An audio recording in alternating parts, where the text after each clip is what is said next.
So let me invite now our session moderator who joins us for the first time here on the dais, Mr. Prabir Roy, the co-founder and promoter director, Paymate.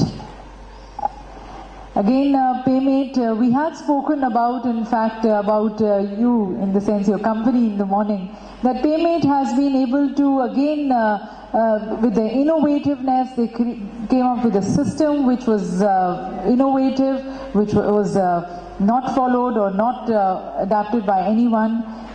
This is towards mobile payments, and now we have other companies which are following them, emulating them, and coming up with the system.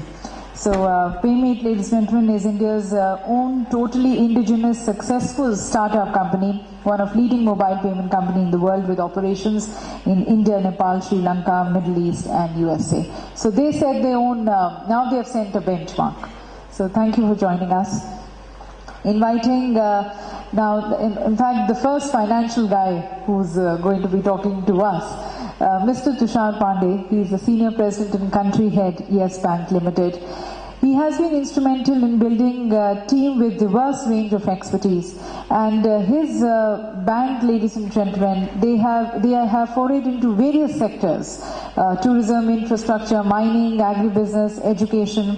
Tushar has 17 years of professional experience with expertise encompassing governance and institutional reforms, project structuring and development advisory, policy advisory, public-private partnerships, project finance, infrastructure privatization, among others. One topic which we have been talking about, yes, as we talk about whether raising the standards or excellence in terms of the hardware, also in terms of the campuses also. There is, of course, the investors looking into return on investment. This is a sector which you say that it's a not-for-profit sector. But then whosoever is going to be investing is going to be looking into the return on investments. So maybe somewhere PPP, and you can delve into more into that. Inviting Mr. Lloyd Mathias, once again requesting him to join us as a panelist here, the founder director of Green Bean Ventures. Dr. Gautam Raj Jain, Director, Giraffe Accolades, and the UNDP consultant. Our two more speakers, panelists will be joining us. Mr. Kumar Gaurav will be, and Dr. Sandeep Chatterjee. Okay, probably they're going to be here and interacting. As we say, it's an interactive session, so we take it from both sides. So I hand over to the moderator.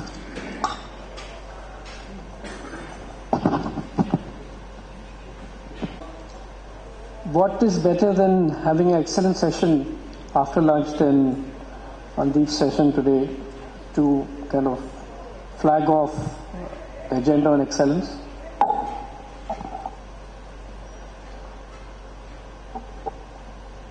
We are here to discuss what excellence is, and I think we've heard most of the day, and obviously the crowd's thinning out right now, but I'm sure they're going to miss hopefully a very interactive and exciting session with a lot of stalwarts that we have. Generally, we tend to define excellence in India in terms of perception or self-declaration. My university is the best, we are the best, and things like that. But that is not unique only to India.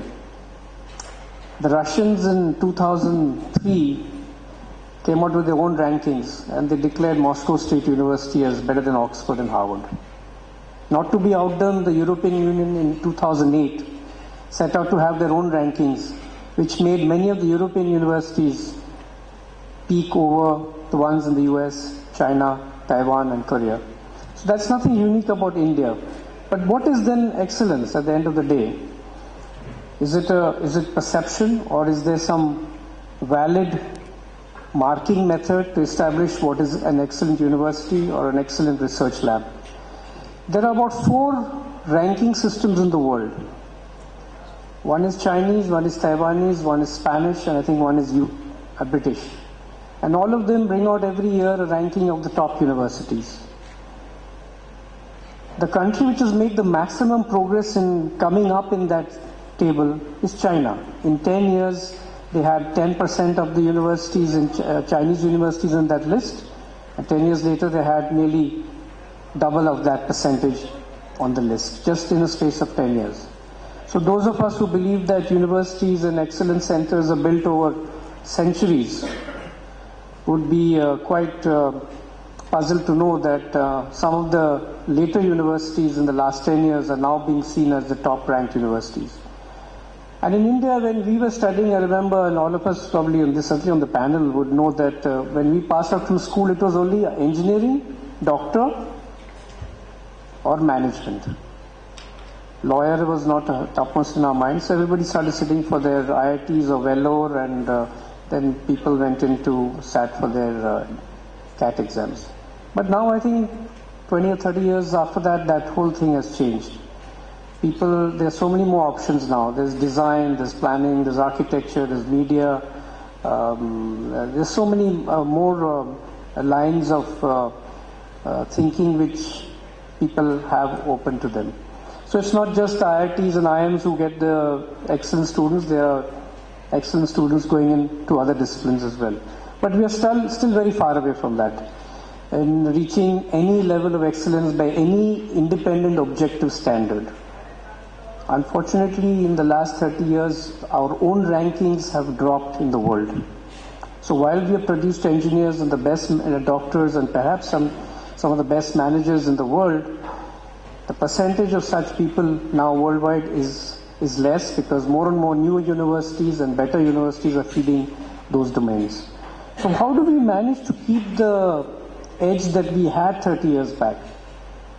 Dilbert cartoon always talks about the Indian engineer in the valley who's crunching out code or is responsible for the next innovation, the next invention. But how long will we be able to sustain that? Are we still at the cusp of excellence, or are we past that? What are some of the things we need to do to keep up our level of excellence? And then forums like this, I hope, this is the first forum, I'm sure as we go along we'll pick up speed. But will forums like this and platforms like this create an understanding of what is excellence and how do we create excellence and maintain and sustain it? So I think the panel members are all products of excellence, I'm sure. Tushar, Gaurav, Lloyd, and the gentlemen in the audience. These people have reached the top of their professions, and they are the products of excellence. And what better than to have them tell us what are the next challenges for excellence. So I'm just going to keep it very open and maybe just throw up some issues, and maybe the panelists can spend a minute or two on giving their own thoughts on it. It's a free-flowing format. I have not flagged any particular question, but listening to what in the last hour or so, I've kind of... One thing I'm finding is that with private universities coming into India, do we see a raising of the standards of excellence or dilution in the standards of excellence? Because worldwide and even in India, the Nehruvian model has been public funding of institutions. And they're on the IITs and the IIMs and the Bajajes and the Vellores. So do we see a little more higher sense of excellence through more private universities and more private funding? Or was the old method better? So just like to request Tushar and then Lloyd and then Dr. Jain to spend 2 minutes in giving their own thoughts on this. Thank you.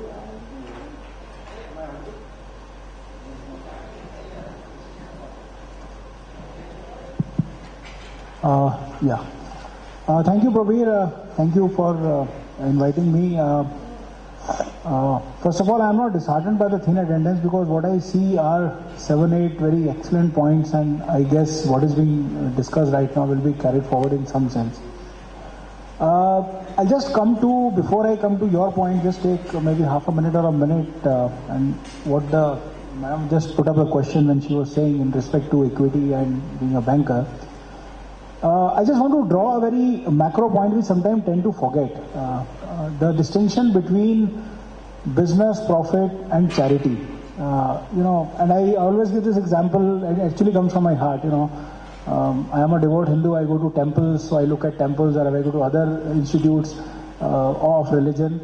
You do find they also survive where somebody is giving what we in Hindi call it daan, which actually means somebody has to make money to even let that institution run. So in the matter of discussion, sometimes we sway into now. Even if you talk of IITs and public funding is also a factor of taxation of the nation. And therefore, if public funding is coming, it is again coming from us only as a matter of taxation. So, in that dynamic sense, let us not forget the fact that in the process, somebody has to make money to survive. Now, the question is, we sometimes marginalize it by exploitation syndromes and say that, okay, this has happened, that has happened.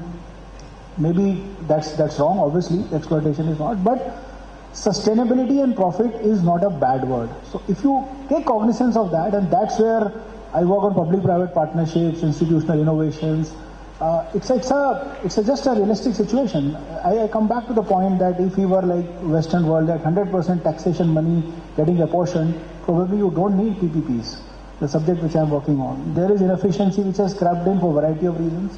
Some are manageable, and therefore we are talking of this. So I think the question should be very well understood that when people are saying, why somebody, private sector will be blunt in saying it, yes, I have to survive, I have to make money. Most of us sitting here are from the private sector. The government is also blunt in a way, but posturing will be different. Because posturing is different because stakeholding is different. You are talking of society benefit, and therefore in the whole line, you are looking at one syndrome. There is a politician who only looks at that part of the story, so he speaks something else. If that is understood, I think we must go forward in excellence agenda, and therefore banks again remain a very important entity towards looking at, and therefore when banks are financing it, obviously they will ask for returns, and therefore it is not bad. Coming to the second point which you mentioned, one of the things which again comes from my heart is, I am also a product of excellence. I am very proud of it. I was an engineer, always aspired to be, but then realized finance is something better, and here I am sitting with you. But let me tell you one thing, even today, it's not that the institutions of excellence in their demeanor have marginalized. They may have marginalized in one sense, but an IIT and even graduating today, when I see them, I see recent examples, they are still doing very well relative to probably many other people are also doing well. And therefore, the founding ethos of those institutions should not be actually carried away because they are benchmarks in excellence. Let me ask you very frankly, if I am going for recruitment in any college today, I decide, okay, for some reason this is a good college, we go there. What is my first benchmark? You may keep saying, okay, somebody has done this, that, or somebody who has been working with me as an industry in a summer project, could be some exceptions which are good. But if I go to a new entity, okay, send me the first 5. So academics becomes important, and if we start getting away from it, fundamentally, I think we are making a mistake. So I think paradigm of excellence, and excellence therefore becomes a brand. Now, brand stakeholders are many, including banks and financial institutions. And to your last question, I would just say, and probably as panel discussion, there will be more questions erupting and we will answer them. The private institutions, when they are coming in, are actually somewhere beginning to brand compete with the well-set public institutions. And to an extent, they are trying to catch up and trying to prove that they are equal because that brand is a benchmark today. I feel a few of them are about to reach that stage, maybe a little bit less or more. But there is a huge clamor in many other institutes which are also there. So when we look at the whole industry, probably if you look at more of those examples, so you get a bit disheartened. So my answer is there are good private institutions which are coming up. They have a plan, they have a serious plan, but many of them are half copying or third party copying, which is also happening, which I think filtration is required, and I think the filters are there in every stakeholder depending upon how much professional he is. For example, we have our own filters when we decide to do that. We actually partner with universities, international universities. We are country managers for some of the implementation programs, although we are a bank. And this aspect of Yes Bank has nothing to do with our credit delivery or normal banking aspect, because there is a developmental aspect to it. So we look forward, and I think the topic which excited me to come here was excellence, and I think I work on institutional innovation, so I believe a lot of public institutions, when they get private sector efficiency, and that's the model to go forward. We need to emphasize, we need to bring in this. And when we look at international models, I think when you talk of Harvard, for example, I think Maninder was mentioning it. It's a coincidence that Harvard just invited me a short-term program, so I'm going to be a student for 1 month with them very shortly. See, it's an institutional model which they have created, and everything falls as a system of subset of that. They have not disturbed it, they have reinvented it continuously. and therefore everything has become redundant, in the sense. So I hope we are able to retain our IITs with that. You need to reinvent it, but if you get the institutional system, I'm an advisory member on FIIT, which is a fantastic panel, where they get their subsidies on IPRs and all that. So what I do find is there is a scope of tremendous expansion and knowledge within the forum. Come it out, get to the various part of the private industry, which is happening relatively slowly. So we should incentivize these institutional models which are existing. So okay, that's good to hear. Lloyd, just taking off from your own theme of Pepsi versus Motorola, do you see the new Indian private universities as the Pepsis of education, or are you going down the Nehruvian path of the Motorola, the intellectually arrogant state-funded universities of which many of us are products of? Which path would you feel you're more inclined to now, looking with at the rear of your window?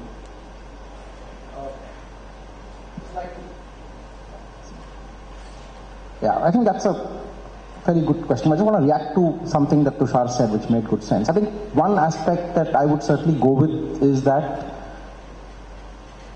for institutions to raise the bar on excellence, I think the reality of real money and real funding cannot be wished away. It is true. And I think the future is in terms of institutions generating their own funding, right? So being dependent on state UGC grants or whatever is not the future. A university, an educational body has to be self-reliant, and that's when it's true better, because your products are actually going to go out and compete in a real world where they have to go out and find their their pay scale or their particular monetary value. So I think that point I completely agree. To the second point, I think that Prabhu's raised, I think clearly one would need to look at increasing privatization and increasing partnership with the community. You cannot have, I'll just recount an incident. Back in December, there was a Hindustan Times Leadership Summit, and there was a panel that said, why don't we have any Indian institutes in the Ivy League, or why are there, I don't think there are even one or two institutes of India in the top 100 universities of the world. And Mr. Sibal, who's the HRD minister as well as telecom, but HRD was the hat he was wearing that day, said that basis global rankings, there are 2 or 3 ranks that we score very poorly on. One is the percentage of foreign students, because our universities traditionally don't compete with too many foreign students. And 2 is the quality and the amount of research papers that is produced. We are much lower than some of the other universities in the world. And he acknowledged, he said that is a reality, but given the stage of development we are in, our focus right now is to broad-base education, make it more affordable, but clearly ascribe to challenge. My thought is actually a slightly different paradigm, and the point I'm making is that Dr. Singh made the point earlier, saying that if you look at the history of the way corporations have evolved in the last 100 years, few companies have stayed at the top of their game for a long time. There are islands of excellence, right? Procter & Gamble has been a consumer product leader for donkey's years. Hindustan Lever has been an island of excellence in India for many years. Nestle and so on and so forth. The Cokes and the Pepsis. But if you look at some of the most successful companies in the last decade, the companies founded in the last 20 years. Google didn't exist 15 years ago. Facebook didn't exist 12 years ago. Microsoft didn't exist well until 1975. Apple didn't exist around that time. And today these companies in terms of sheer market capitalization are up there. I mean, General Electric is 100 years old. Hewlett Packard is 70 years old, but it's these upstarts who are 10 and 15 and 20 and Twitter and LinkedIn and a lot of these things. And therefore my belief is that over the next decade or so, I think this same paradigm shift has to come into play in education. So, it's great to have fabulous IITs with a 50-year track record from the Nehru era, and full marks to them. But the reality is that IIT has built a brand thanks to its early establishment, and the fact that the quality of, if you take students who belong to the top 0.1 percentile of the Indian population in terms of intellect, you better get great output. And my point is, where is the challenge of taking people in that middle quartile and then getting them to that next level? So I think the challenge for Indian education is really creating those paradigm shifts.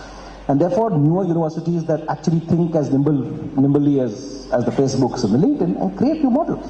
Whether it's distance education, how do we take it further? Today, 90% of India is covered by telecom. Isn't that a great way to actually, couldn't India be the world champion in distance learning? We've got great academicians. Can we just take them to the next level? They can't physically go beyond those 100 students in class, but they can go to 1,000 villages. And I think that's the point that a lot of innovation needs to come into play. And to my mind, that will be raising the bar and that will be bringing the next level. Great, thanks Lloyd. Obviously Lloyd feels that with privatization, you cannot take anything for granted. A young university, fresh off the block, is going to give a traditional university or a school of learning a run for the money. Gautam, you've been in MICA and you benefited from being a private institute. We never had a culture of media being taught except in Jamia, in large state-funded universities.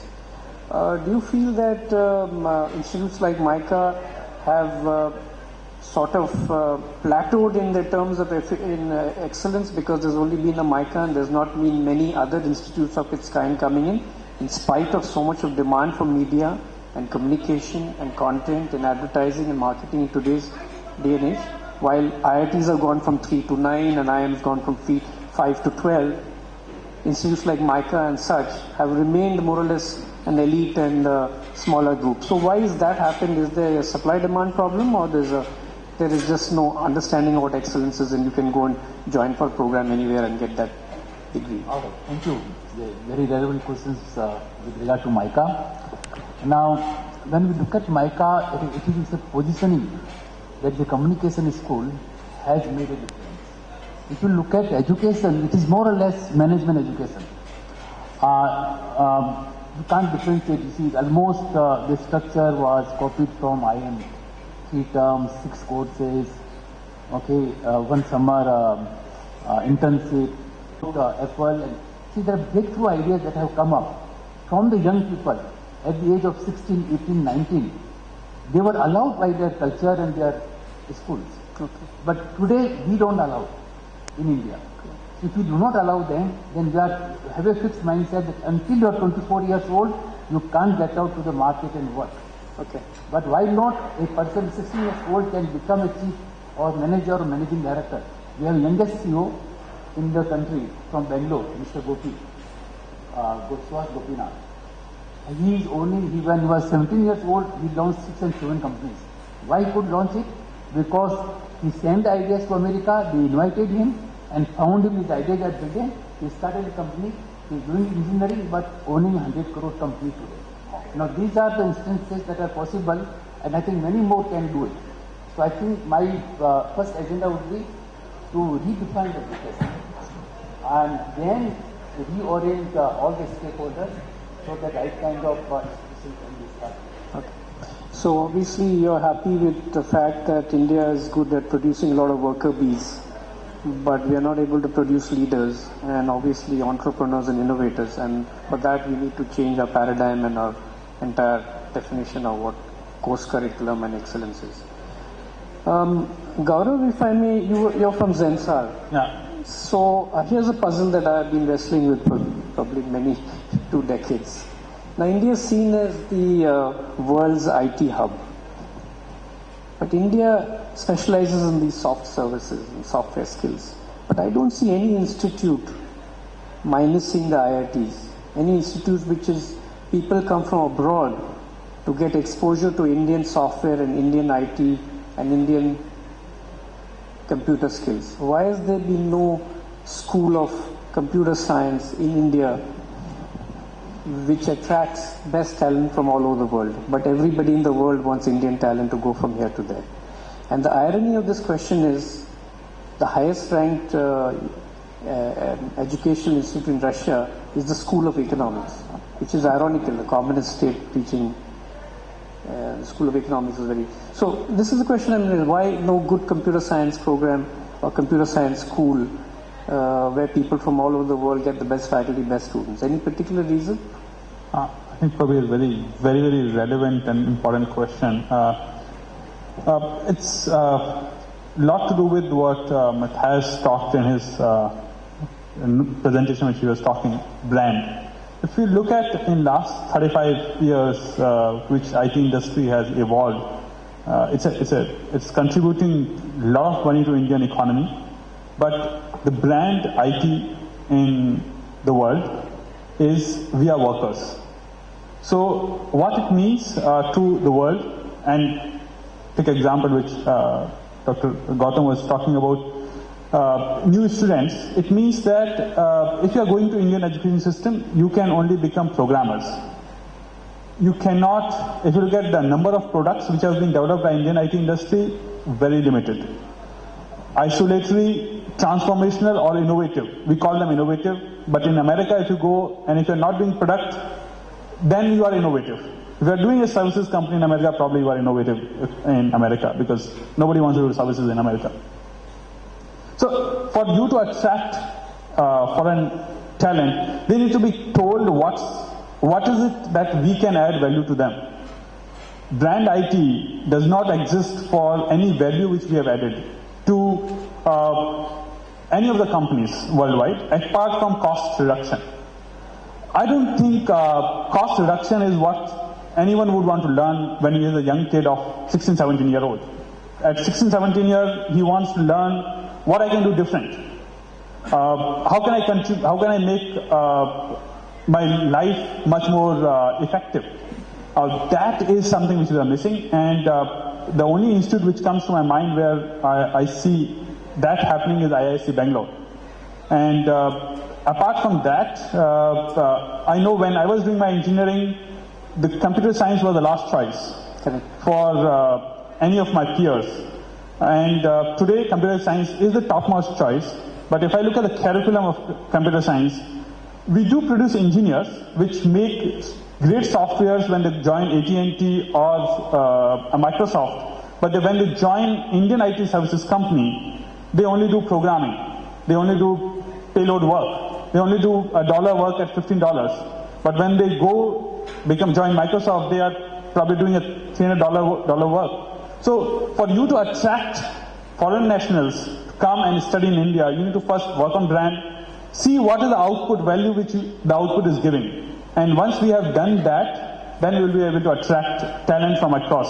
I know there is a lot of interest right now from Europe to come and study in India because of sheer number of dollars which we are earning in the IT industry. But I think in next decade we would change that because the focus of IT industry is shifting to product and IT. If we are able to score that IP realm, we will be able to attract talent from across the globe. Thanks. Great, good answer. Sandeep, you are obviously a registrar of a very, very good university in India, which is a household name. But tell me one thing, I'm a product of Bombay University, I'm a product of Delhi University and the Institute of Ahmedabad, IIM Ahmedabad. And I'm finding the standards between JNU and DU, maybe there's not so much a difference, but between JNU and Mumbai University is a huge gap. 20 years back, 25 years back, the gap was not so much. So in your terms, from your own experience, how would we define an excellent institution versus a good institution? Are there any specific metrics or parameters to define this? Yeah, thank you, Praveen. In fact, the Bombay University and the Delhi University, what you have seen, they have undergraduate courses also, a big number. And they affiliate a lot of colleges. So the load practically at the university level or at the university headquarters is comparatively less. Now, the JNU is a unitary university. We have more the postgraduate, MPhil and the research program. It is a research university, more or less. We have taken the undergraduate courses in the foreign languages and 1 or 2 Indian languages. The emphasis is more on the postgraduate and the research part. Another difference is that you see the Indian Times of India and Hindustan Times. Most of the days the news is about Delhi University, colorful pages. They show young girls, young boys, things and programs happening, struggling for introducing a 4-year course or program, things like that. Whereas you listen very less about JNU. So we don't go for the advertising part or beating our own trumpet in that way. The courses are nicely designed, interdisciplinary. which you may not find, say, much in Delhi University and Bombay University, which are more traditional courses. So here we have more freedom, and I should say more courage, and it cuts across the disciplines. Like the higher education sector, which you have seen, basically what you say as the Nehruvian era, there are traditional courses, more or less in all the universities. Whereas in JNU, the type of courses are different. And also our selection of students is very stringent. Say roughly for 2,000 students, more than 1.8 lakh students sit for the exam, and the competition is quite tough. So we have around 70 centers across and 3 international centers, global centers.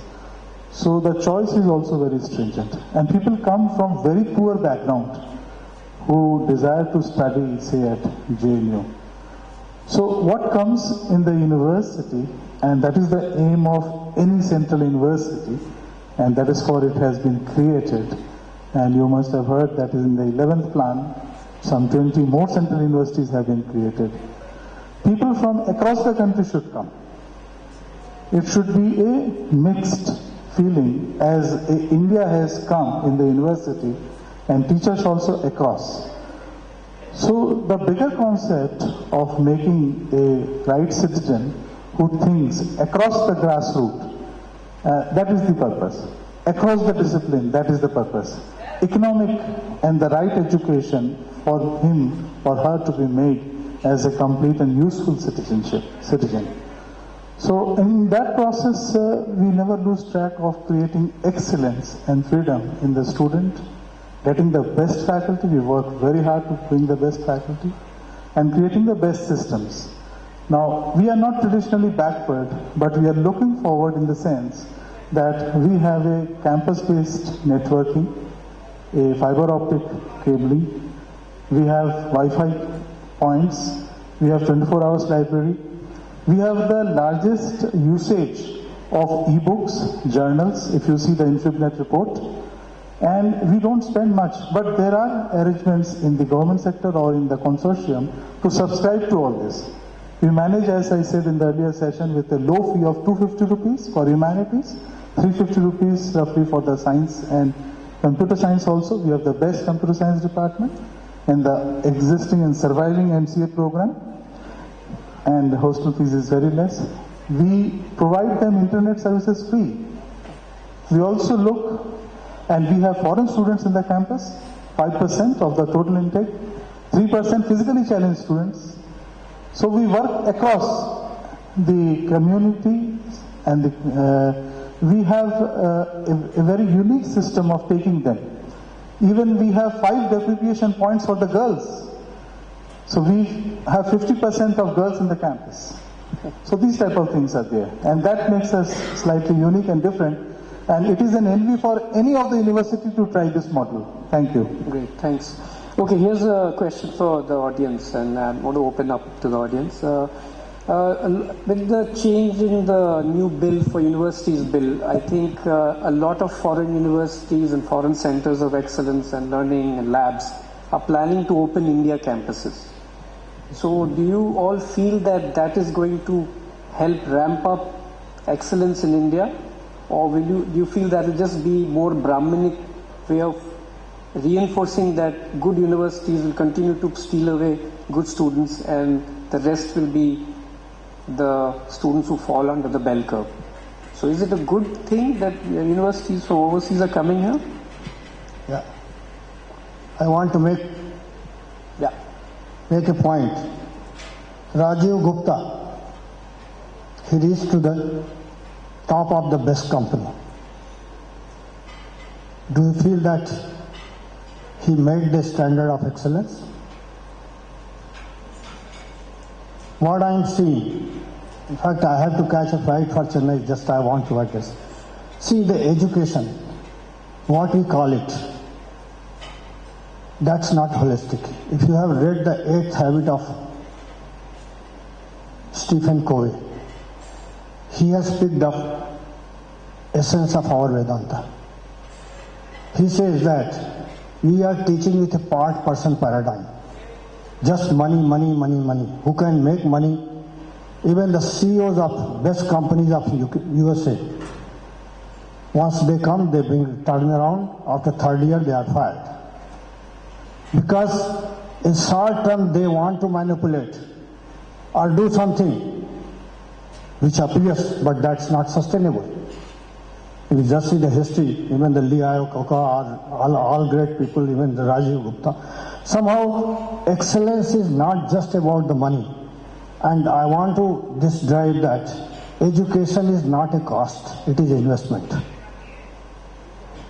It cannot be seen as a cost and a profit. Ultimately, you are investing. Who is going to get benefited? Society. GDP goes up. Police is not a cost. It is investment. Army is not a cost.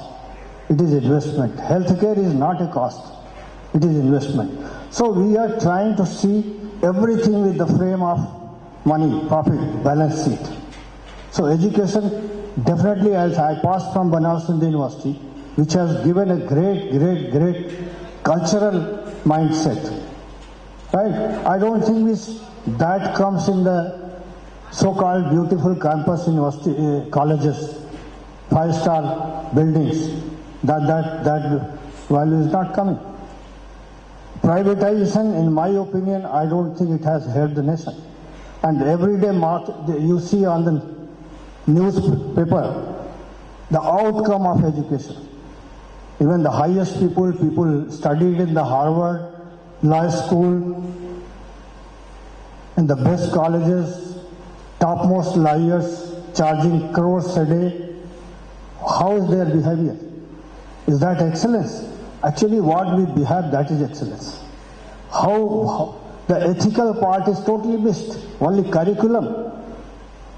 It is a character building, as he says. That is important. If I am a good person, I will definitely do good. I am just quoting the philosophy of Toyota. I have been trained and I am total followers. He says, Toyota philosophy says, we make the best quality product at minimum price, produced by brilliant processes which is managed by average people. Managed by average people. Here the process brilliance is important. In the college, how you teach, that is a process brilliance. This is the today's management, that's philosophy. So we should not take education as the cost. It is investment. I think it's we are all on the same page. That in our days, it was all the process was more important, and not whether you could drive a BMW or have a big house. And neither of which, at least I have, at least. But I think that's changing. And what you're saying is that there's a tendency for education to be elitist, and then excellence to be defined by people who then are in that elite bracket. But the whole paradigm, not just intellectual, body, mind, and intellect. We are made of. There's another gentleman also in the audience who wants to say something.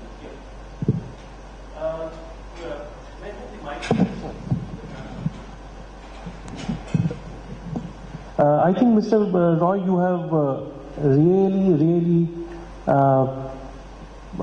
raised the question which is in the bottom of my heart. You see, my wife keeps saying I'm always provoking. Which is good. As a moderator, I think you have justified your job. I think when the Foreign Education Providers Bill entry and regulation clears the floor of Parliament, I think it will be a very tough game to attract the top talent available in the country to join IITs. Because I'm typically talking of IITs here, or probably IIMs also. Georgia Tech, which has already seen the campus in the land in Andhra Pradesh. Several other teams who are, who keep coming to India, but they know there is time lag, and there is going to be. This is election year. You never know. Things may happen. Things may not happen. But this is for sure that excellence would be played in a different manner in times to come. Given an option, AII I mean, even I know students getting offers if they rank high on IIT JEE. I mean, they get letters from various American universities. 100% scholarship, you join, you come. At the same time, we are sitting on that edge that if we do not become world class, and I'll quickly raise one more point and then I finish, then we will be bound to lose great talent if great foreign players, higher education players come into India. They have already started setting up Section 25 companies. They are lobbying, they are studying the market. You already have INSEAD, you already have India Research Center of Harvard University in Mumbai. You come from Bombay. You know, they are doing a wonderful job. But at the same time, the government of India, through its official report, constituted under MHRD, I serve MHRD, I report to MHRD, through Kakodkar committee, Dr. Anil Kakodkar, the chairman of Board of Governors of IIT Bombay, that report clearly, Kakodkar committee clearly slams IITs for underperforming. IITs have been underperforming, and there is every chance that if we do not convert ourselves to be world-class universities, world-class universities, innovation is a word that they would like to focus upon. Research and innovation, that's the key they could find, to which they can open. I think you're right. So it's the official declaration by Kakodkar committee, which is available over the net. They have said that IITs have undersold themselves. Yeah. We are not talent export houses. Yeah. I think are we producing for the West? Yeah. See, what happens so is that it's a bomb ticking. It's a bomb ticking. Yeah, I think it's a good point because it's again another irony which I don't know how many of you know. India is one of the 7 countries which owns the entire nuclear fuel cycle indigenously. But the number of IIT students in atomic energy when I was there were only 2. They get engineers from standard universities, RECs and general university, and they go to the BRC training school. And you could actually count the number of IIT engineers who joined even in the 70s and 80s. I suspect now maybe less numbers. And so I think I know where Anil is coming from because he was my boss at one point of time. He's an atomic scientist, but he's not from IIT, and I know where he's coming from because that is not fed into aerospace, into defense, into atomic energy, which are high frontier areas of science and technology. IIT people never came in there. Lloyd will know.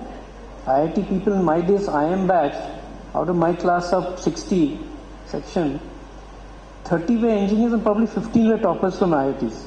And what did they do after leaving IM? Account servicing, client servicing, marketing manager, planner, etc. They were selling toothpaste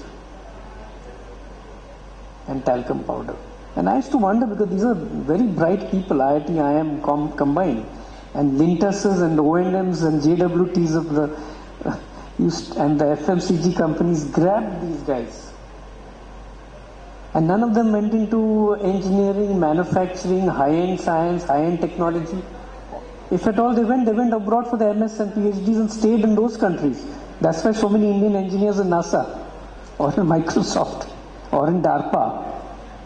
So again, I think when we talk about excellence, and one of the reasons I agreed to sponsor this is that we talk a lot about excellence. All of us are products of an excellence, but I don't see that excellence being carried forward into the next generations, where we are self-sufficient and self-reliant in our own needs. And look at the amount of changes happening in robotics and machine-to-machine, in space, in biotech, in microelectronics. We have a very large talent pool of science and technology in STEM, but very few people coming into these spaces. So excellence is also about horses for courses. We need to have, as Sandeep mentioned, that talent of mix of students, both domestic and international, plus talent of mix of faculty is very important. Talent, funding and governance are 3 parameters as per the World Bank which define an excellent university from a good university. So I have just one point. Learning by experience, In fact, just one second before that, my panel, I just want to provoke them a little more. Do any of you I want to comment on any of these questions or jump in with your views? Lloyd? Well, nothing specific. I think just point to what Dr. Chatterjee was alluding to. I think the private-public difference is not just a function of where the capital is sourced from.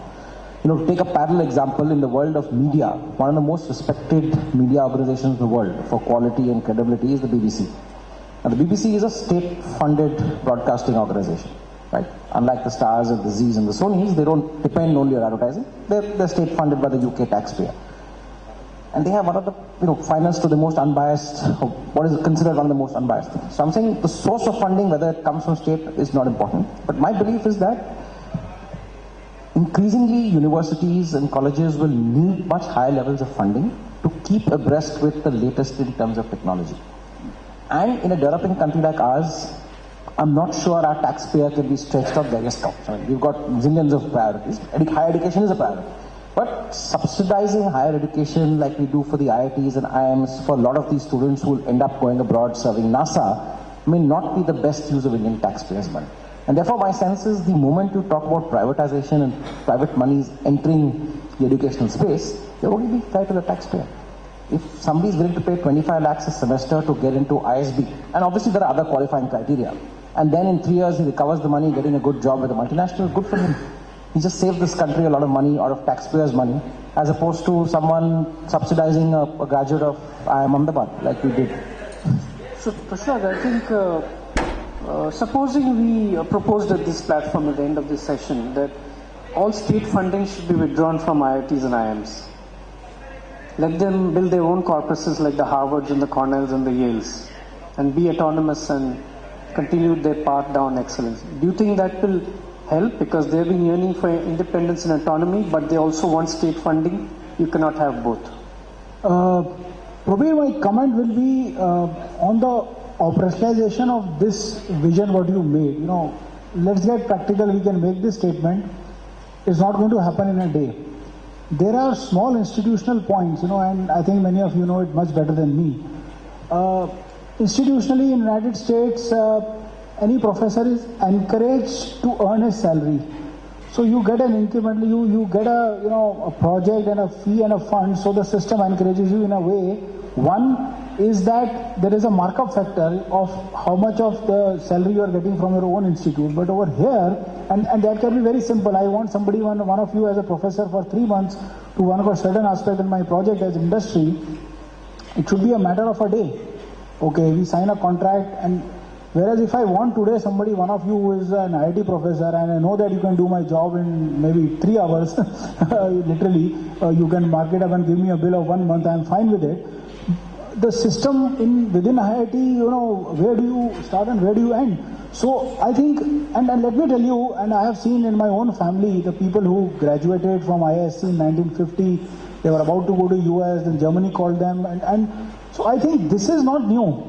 The brain drain is happening. We were a colonial, we were a colony earlier, and the other aspect which I am inclined to just comment on is, you please understand, we are getting to a consumer-driven economy.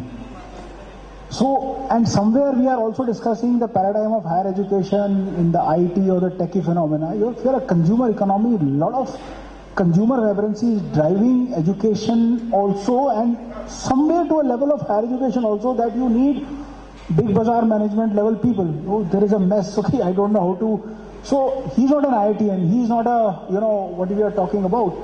And that is the reality on which so many other universities are coming in. So not only, so I think we are going to see a very interesting, and I am very positive here. You have to do that for IITs. I don't disagree with you, but it has to be a vision which has to come out from the government. I'm sorry to say, because if they don't have a vision, then you'll get muddled up. But currently, barring a few progressive states, you actually don't see that vision happening.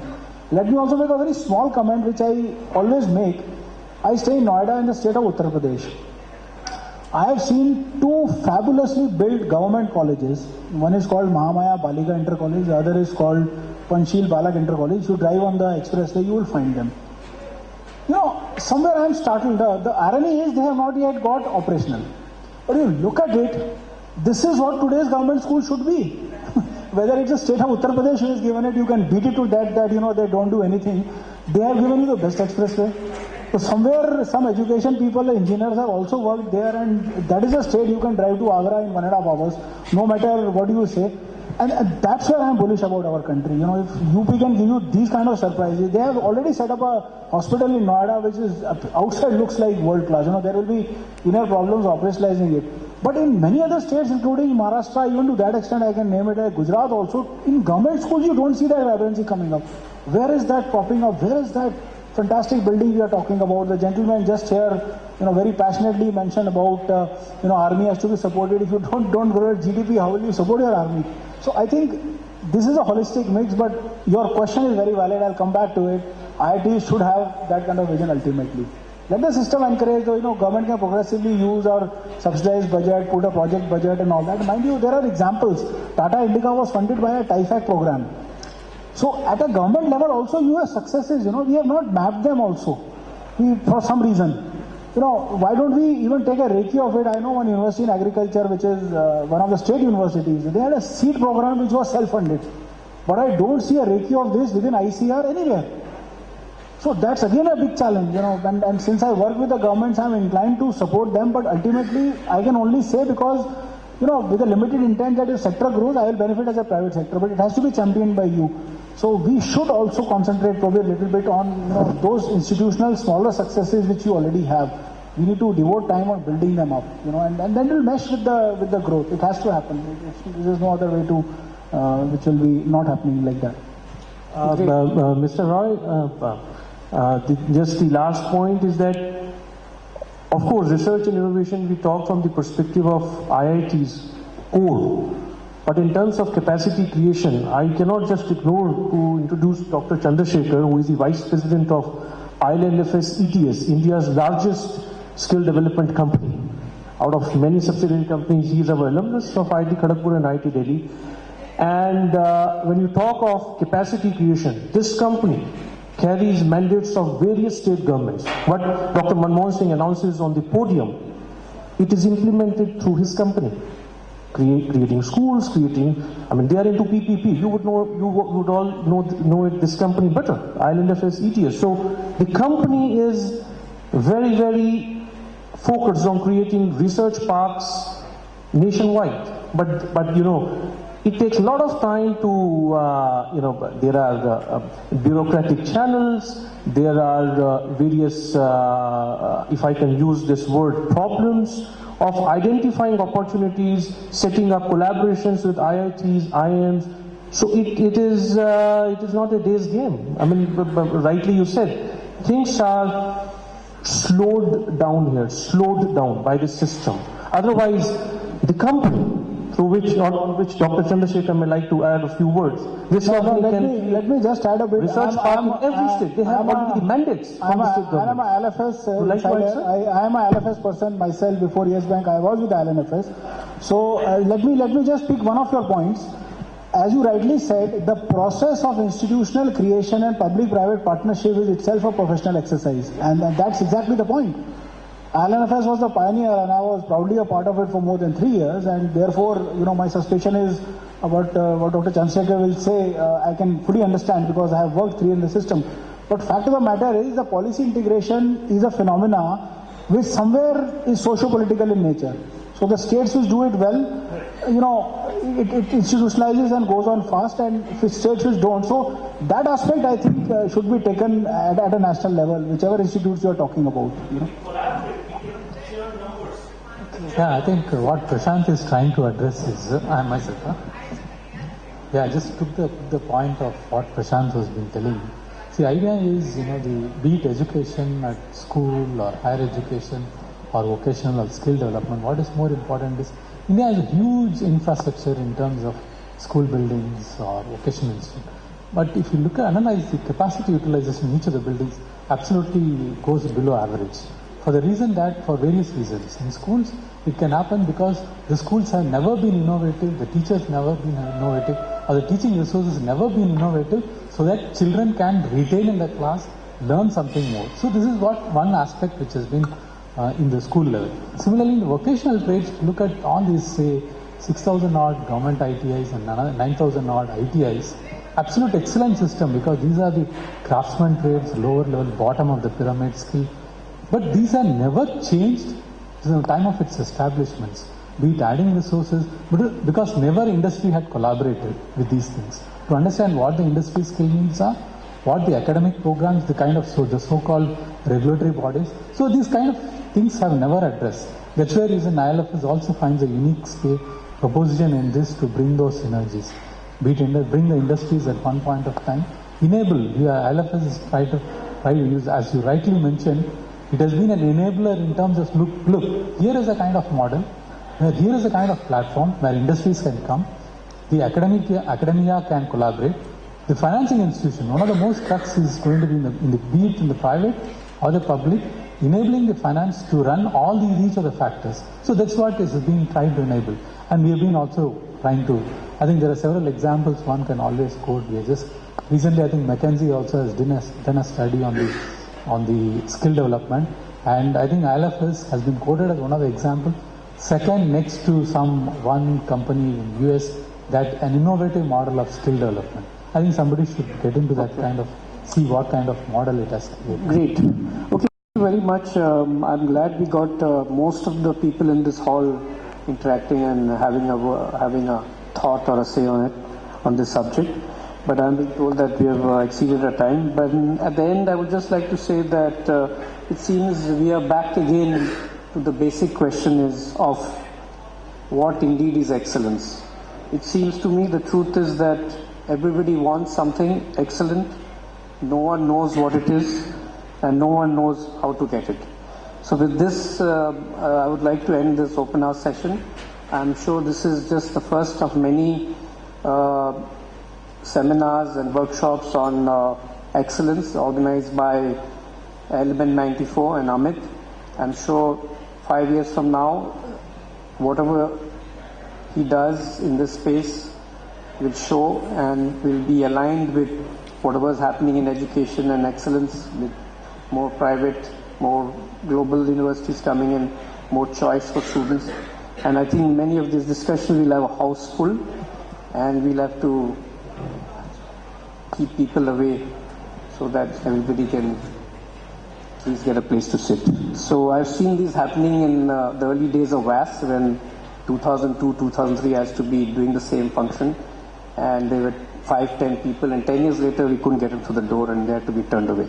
So with this optimistic words, let me thank the panel, Tushar, Lloyd, Dr. Raj, Gaurav, Sandeep, and all the participants in this hall for staying back and interacting. There are no easy answers, no easy solutions. At least we got a debate going. Just continue to talk and dialogue, and I'm sure India will continue down the path of excellence. If we've lost it, we'll regain it. If we have achieved something, we will continue to consolidate. Thank you very much.